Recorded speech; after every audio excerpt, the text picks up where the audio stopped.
আসসালামু আলাইকুম ভিউয়ার্স, কেমন আছেন? নিশ্চয়ই ভালো। আজ আমি আপনাদের সাথে শেয়ার করতে যাচ্ছি কিভাবে এমএস ওয়ার্ডে সাধারণ ভগ্নাংশ বাংলায় লিখবেন। চলুন শুরু করি। তার আগে আপনি আমার চ্যানেলে নতুন হয়ে থাকলে অবশ্যই সাবস্ক্রাইব করবেন এবং সাবস্ক্রাইব করে বেল আইকনটি অন করে দিন। আর যদি অলরেডি সাবস্ক্রাইব করে থাকেন, থ্যাংক ইউ সো মাচ। চলুন ভিউয়ার, এজন্য আমরা প্রথমে মাইক্রোসফট ওয়ার্ডে ক্লিক করব। মাইক্রোসফট ওয়ার্ডে ক্লিক করে একটি ব্ল্যাঙ্ক পেজ নিব। দেখুন ভিউয়ার্স, আমাদের কাজের সুবিধার্থে আমরা ফন্টটা প্রথমেই শুরুতে বড় করে নিই।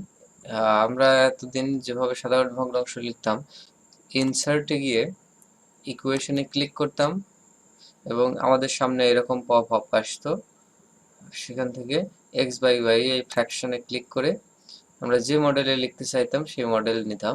ধরুন এভাবে যদি আমি লিখতে চাই, তাহলে এখানে লব, নিচে হর, এভাবেও আমরা ভগ্নাংশ লিখতাম। এটা হতো ইংরেজিতে। তো আমরা বাংলায় কিভাবে লিখব? চলুন, এজন্য আপনি আপনার কিবোর্ডে কন্ট্রোল প্রেস করে ধরে F9 এ ক্লিক করুন, দেন ই এবং কিউ একটা স্পেস দিন, backslash F, first bracket start, কাঙ্ক্ষিত ভগ্নাংশের লব কমা হর লিখুন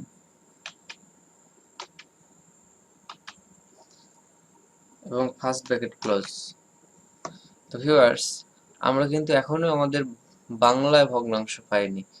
তো তার জন্য আমি এই 3,4 এই অংশটুকু সিলেক্ট করে বাংলা ফন্ট চালু করব।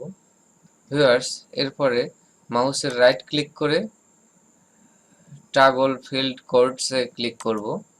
দেখুন ভিউয়ার্স, আমরা সাধারণ ভগ্নাংশ বাংলায় পেয়ে গেলাম। এভাবে আপনি যে কোনো সাধারণ ভগ্নাংশ বাংলায় লিখতে পারবেন। ভিডিওটি ভালো লাগলে অবশ্যই সাবস্ক্রাইব করবেন। সাবস্ক্রাইব করে বেল আইকনটি অন করে দিন। সঙ্গে থাকার জন্য ধন্যবাদ।